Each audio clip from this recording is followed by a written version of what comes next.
Nicolas Sarkozy, bonsoir et merci Bonsoir. d'être avec nous. Alors, Merci de m'avoir invité. on le voit, il ne vous a pas échappé que votre formule sur le nettoyage a pu choquer. Il y a eu des critiques qui ont été émises un peu partout. Françoise Laborde. À l'Assemblée nationale, les gens des cités. Mais... Oui. Non, juste un mot si vous me permettez. Ça a choqué ceux qui n'ont jamais mis les pieds dans cette cité. Ça n'a pas choqué les habitants. J'ai passé 2h30 dans cette cité. Et qu'est-ce qu'ils m'ont dit les habitants? Qu'ils n'en peuvent plus. Et qu'ils ne comprennent pas pourquoi l'État tolère ce que nous ne tolérions nulle part ailleurs. Alors ceux qui poussent des cris d'orfraie et qui sont choqués par le verbe nettoyer, je le confirme, mon devoir c'est de nettoyer la cité des 4000 des trafics et des trafiquants. C'est vous maintenez vos termes. Mais bien sûr. Et vous savez ce qui me choque, moi? C'est que des individus soient capables de tirer sur un petit garçon de 11 ans.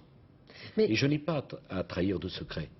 Mais quand on voit le curriculum vitae des gens que nous avons déférés à la justice, j'avais promis qu'on arrêterait les coupables. Nous en avons 3 sur 4.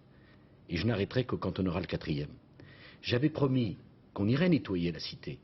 Tous les jours, nous envoyons la police pour obtenir des résultats. Parce que les plus pauvres et les plus démunis de nos compatriotes, ils ont besoin de la sécurité. Mais le fait d'envoyer la police, c'est pas ça sur lequel, effectivement, il y a pu y avoir des critiques. C'est, j'allais dire, l'organisation des choses, le fait d'annoncer à l'avance une descente de police, la venue du raid. Est-ce que c'est un gage d'efficacité? Vous voyez le décalage phénoménal entre ce que disent certains responsables politiques et ce que vivent les Français. Certains responsables politiques, bien au calme et bien au chaud, qui ne connaissent pas les problèmes d'insécurité, sont choqués par une expression que tout le monde emploie et que tout le monde comprend. Moi, je suis choqué par la mort d'un enfant de 11 ans. Et je ne l'accepte pas. Les armes dans la cité, ils en ont retrouvé, tous les jours, les policiers qui sont... Tous les jours, nous retrouvons des choses, mais ce n'est qu'un début. Et je retournerai la semaine prochaine pour rencontrer les jeunes et pour essayer de mettre les bases d'une politique de sécurité. Alors, vous pourriez me dire pourquoi vous ne l'avez pas fait la dernière fois? Je ne l'ai pas fait pour une raison simple. C'est que je n'ai pas l'intention de dialoguer pour rétablir l'ordre. Je veux qu'on rétablisse l'ordre et ensuite seulement on dialogue. Pas dans l'inverse. J'ai passé 2h30 là-bas. J'y retournerai. Et la cité des 4000, les habitants doivent le savoir. Ils auront droit à la même sécurité que les autres. C'est mon devoir, je le ferai. Vous voyez, c'est simple.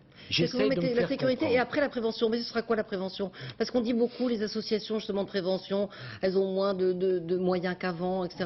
Il y a une contradiction dans l'action gouvernementale. Vous savez, la meilleure des préventions, c'est que les voyous qui trafiquent sachent et comprennent qu'enfin maintenant ils vont risquer quelque chose. Pourquoi on n'arrive pas à tenir ces cités? Mais la peur de la répression, la peur de la punition. Comment voulez-vous que des jeunes se lèvent tôt le matin quand ils voient d'autres jeunes de la cité dealer, trafiquer de la drogue et gagner beaucoup plus que quelqu'un qui se lève tôt le matin? Moi je respecte la France qui travaille. Et je n'ai pas l'intention de me laisser impressionner par les professionnels de la pensée unique qui depuis 30 ans décrivent les phénomènes de la violence, restent les bras croisés et abandonne nos compatriotes les plus exposés à des situations intolérables. Donc quand Karl Lang dit qu'il y a une eupénisation des esprits, c'est une formule que vous trouvez totalement déplacée? Alors chaque fois que l'on dit quelque chose de bon sens, on se rapproche de M. Le Pen. J'ai toujours combattu Jean-Marie Le Pen. C'est moi qui ai aboli la double peine. C'est moi qui ai voulu que les musulmans de France aient une instance. C'est moi qui me bats pour la discrimination positive. Et ceux qui ont profité de Jean-Marie Le Pen pendant les 2 septennats de François Mitterrand viennent me donner des leçons aujourd'hui? Alors quand je veux lutter contre la voyoucratie, contre les délinquants, alors qu'est-ce qu'il faut faire? Donner des leçons à tout le monde? Oui, j'ai vu que le récidiviste, c'était moi, à la une d'un journal. Mon Dieu, quand il y a un gosse de 11 ans, que m'a demandé la famille de ce gosse? Qu'est-ce qu'ils m'ont dit? Monsieur Sarkozy, arrêtez les coupables. Mais ils m'ont dit une deuxième chose.